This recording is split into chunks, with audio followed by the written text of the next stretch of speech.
Bonjour à toi Pépite, je suis ravie de t'accueillir aujourd'hui 17 septembre.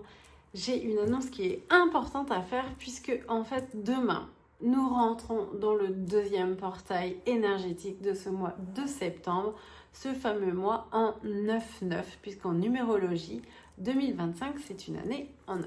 Alors qu'est-ce que ça change pour toi? Cette année en 9, c'est une période qui est vraiment très intéressante, mais très inconfortable. Il faut être clair avec soi, c'est le moment de te libérer, de faire du tri, de faire de l'espace. Et le vide, c'est pas toujours confortable. Le premier portail, on l'a eu, je te l'avais annoncé il y a quelques temps sur la guidance de septembre. Si tu ne l'avais pas vu, je t'oriente d'aller, en tout cas, je t'encourage d'aller la regarder. Et en fait, nous avons 3 portails. Le premier portail, c'était le 9-9. Essaye de réfléchir maintenant que ce temps est passé. Qu'est-ce qui s'est passé aux alentours du 9 Est-ce que tu as vécu quelque chose de particulier, que ce soit le 9, le 10, le 11?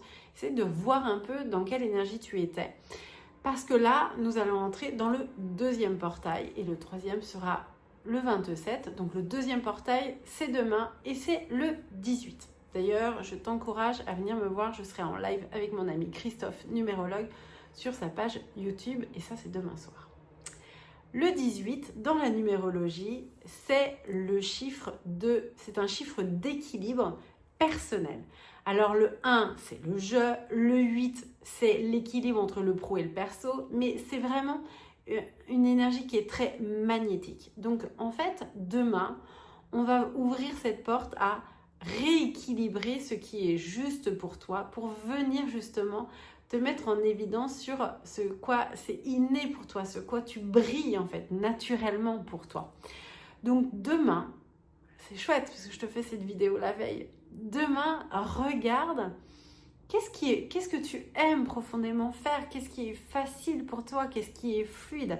Parce qu'on va te demander vraiment sur cette année en 9 maintenant que tu as libéré, je pense que tu l'as fait et en tout cas tu peux être encore à le faire, vers quoi tu tends, vers quoi tu as envie d'aller. Parce que j'imagine que si tu es là, tu es dans cette quête en tout cas de retrouver une vie plus équilibrée, plus en adéquation, qui fasse sens avec toi, qui soit remplie de waouh, puisqu'on est tous dans cette recherche et dans cette quête d'effet waouh. Parce qu'on a envie de sortir finalement du commun de cette vie où un jour de plus n'est qu'un jour qui se recommence finalement. Donc je t'encourage vivement sur cette journée à prendre un temps pour toi. Si tu peux commencer par ce temps dès le matin, à venir t'ancrer. Et oui, l'ancrage, c'est pas mon point fort personnellement. D'ailleurs, moi le 9 a tourné à l'entorse du pied droit, donc je sais bien ce que ça veut dire derrière. D'ailleurs, quand on se fait mal, c'est qu'il y a des mots derrière, il y a des choses à comprendre. Et donc de regarder pourquoi on va se faire une entorse, pourquoi on va avoir mal au dos, ça vient vraiment mettre en évidence tu es dans cette dynamique-là, en fait c'est peut-être plutôt vers là que tu dois aller. Demain, commence cette journée par venir t'ancrer, venir scanner ton corps, ressentir qu'est-ce qui se passe à l'intérieur de toi. Et ça, tu peux le faire dès le matin. Le matin, dans ton lit, juste réveillé. Va justement regarder et analyser tes ressentis corporels. Ok, comment je me sens dans mes pieds, comment je me sens dans mes jambes, dans mon bassin, dans le dos, dans les épaules, le ventre, la tête. Est-ce que je sens que l'énergie, elle est là? Est-ce que je sens qu'il y a des tensions à l'inverse? Est-ce que j'ai des choses qui viennent? Je trouve que ce moment, il est propice parce qu'en fait, notre fou intérieur, que je vais nommer comme ça, qui est en fait notre ego, n'est pas encore en route. Il n'est pas encore en route pour sa journée de marathon, de va manger, va faire ci, va faire ça, tu dois. Non, il est encore dans... Voilà, il n'est pas encore arrivé, d'accord? Donc c'est vrai que c'est un moment qui est propice justement pour aller écouter ce qui se passe à l'intérieur de toi. Et peut-être qu'à ce moment-là même, tu auras des informations, des ressentis, une intuition de « Ah, mais si aujourd'hui je faisais ça, parce que ça me fait vraiment envie, ça fait un moment que je veux me le faire et je trouve pas le moment. » Demain, cette journée en 18 dans l'énergie est importante justement pour te recentrer, te rééquilibrer et faire ce qui te fait plaisir.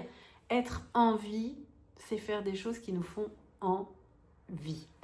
Donc forcément, essaye de trouver un moment pour le faire dans ta journée marathon. Je sais bien, on a tous des obligations, mais il est important de ne pas oublier que nous sommes d'abord venus vivre, expérimenter, plutôt que d'être complètement embarqués dans cette vie de « il faut »,« je dois », et répondre à des schémas en fait sociétal ou même familial. Voilà ce que je veux te dire pour cette journée en 18. S'il se passe des choses dans ton corps en ce moment, s'il y a des blocages, s'il y a des tensions, des maux, tu peux utiliser le dictionnaire des mots et des maladies qui vont te donner en tout cas des pistes d'éclairage de ce qui peut se jouer. Quand on a mal au genou, c'est le je et le nous, donc il y a quelque chose qui bloque dans la relation à soi, mais aussi dans la relation à l'autre. Le genou, c'est aussi un nœud, donc voilà, et peut-être qu'il y a des nœuds, il y a des choses à libérer. Et encore une fois, ce mois de septembre, il est propice à se libérer de ce qu'on a plus besoin. Il se peut vraiment qu'il y ait des choses transgénérationnelles en ce moment qui sont en train de remonter à la surface, voire même carrément de vie antérieure, karmique. Et c'est vrai qu'on peut avoir des espèces de schémas répétitifs qui reviennent tout le temps. Et c'est le moment clairement de les analyser, de faire une pause et d'observer pourquoi ça se rejoue. Qu'est-ce qui s'est passé qui a fait que ça a enclenché ça? À quel moment j'ai déjà vécu ça? Évidemment, ça demande un temps d'introspection, mais je pense que ce moment, il est nécessaire pour ne pas trébucher sur ta quête de demain. Il est important de perdre du temps pour en gagner. Et je dis ça parce que je me suis fait une entorse. J'ai bien compris le message de ralentis, réapprends à marcher, puisque en fait, l'entorse, c'est ça. On sait déjà marcher, mais il va falloir repositionner son pied d'une autre manière. Et donc, la vie est juste en train de m'enseigner. Cette information, je l'ai eue en amont. Mais évidemment, mon fou intérieur disait « Hey, ralentis. Non mais attends, tu ralentiras quand tu auras fait ça, ça, ça. » N'est-il pas arrivé que avant les vacances, tu dis non mais d'abord je termine ça et après je suis en vacances. Moi ça m'arrive à chaque fois. Et là encore, septembre, nouvelle énergie, rentrée, programmation, organisation. Et donc je suis partie avec mon fou intérieur. Nous avons organisé, sans écouter une seule seconde, l'énergie de mon âme et l'énergie de mon corps. Alors évidemment, la vie elle répond à ça. Parce que ce mois te demande de revenir à ce qui est essentiel pour toi. Tu ne t'es pas incarné ici pour rentrer dans un brouhaha intérieur, à juste courir après une activité professionnelle qui ne fait pas forcément sens avec toi, à t'entourer de personnes avec lesquelles tu n'as pas d'échange qui viennent te nourrir. Non, tu es venu ici pour expérimenter, pour te découvrir, pour accueillir aussi des nouvelles expériences. Et si tu ne rentres pas dans ça, alors ce voyage terrestre aurait été rapide, des fois douloureux, et surtout, il ne t'aura rien apporté de plus. Je pense que dans les temps où nous sommes à venir, l'année prochaine sera une année en 1. Et donc, on nous demande vraiment de revoir les choses, de repartir sur une nouvelle dynamique.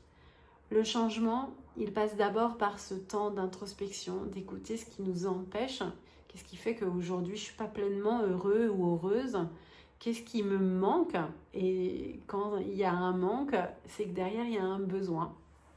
D'ailleurs, les émotions ne sont que des besoins non exprimés. Être triste, c'est un besoin de réconfort, par exemple.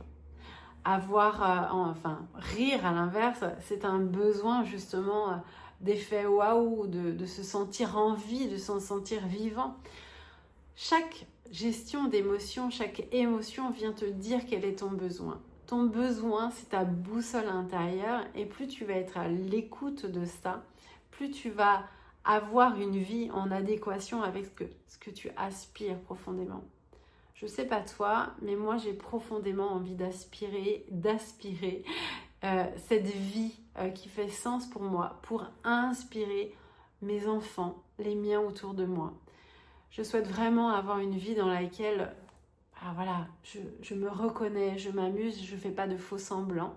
En tout cas, c'est celle-là dans laquelle je chemine de plus en plus. Je me libère aussi de tout ce côté transgénérationnel.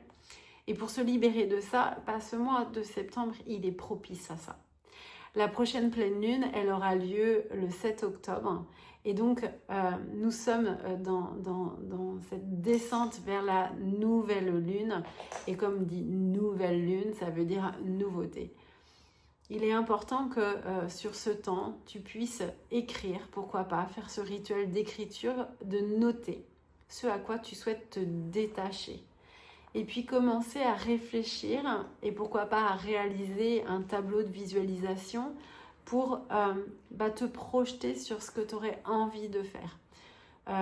Ce tableau de visualisation, tu peux le faire après la nouvelle lune. Donc la prochaine nouvelle lune, note justement ce que tu ne souhaites plus, écris-le, fais vraiment ce travail de libération. Et à la prochaine nouvelle lune, tu pourras justement mettre en évidence ce à quoi tu as envie et faire ce tableau de visualisation. Le tableau de visualisation, c'est prendre un temps pour soi, pour réfléchir à ce qui fait sens, nos projets, ce qui nous anime profondément, parce qu'on a toujours besoin de projets pour avancer, même si le projet est loin. En tout cas, il est une perspective. Et ton fou intérieur, il a besoin de perspective. Tu as aussi besoin de mettre en place des habitudes qui fassent sens pour toi pour aller vers ce nouveau projet. Donc, si ton souhait est de voyager, commence à réfléchir comment tu vas le faire. Qu'est-ce que tu as envie d'y découvrir. Et puis, l'univers, la vie va répondre à comment ça peut se mettre en place. On n'a pas forcément besoin de tout maîtriser.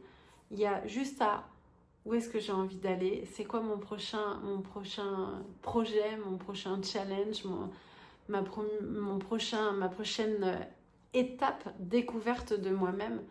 C'est ça qui te nourrit chaque jour. Ne pas avoir de projet, clairement, la vie est vraiment fade. Ça manque d'effets waouh. Et on a tous envie de ces effets waouh. Je t'encourage en tout cas à réfléchir à ça. Passe une excellente journée du 18 et viens nourrir cette lumière intérieure. Je suis convaincue que si chacun prend ce temps d'introspection, de compréhension de soi et donc d'amour de soi, les choses évolueront tout autour de nous. Donc voilà, tu as en tout cas cette possibilité-là de le faire. Alors fais-le, commence cette journée de cette manière-là et dis-moi en commentaire comment tu te sens en ce moment, comment tu ressens les choses et quels sont tes projets. Ça me ferait plaisir. À très vite.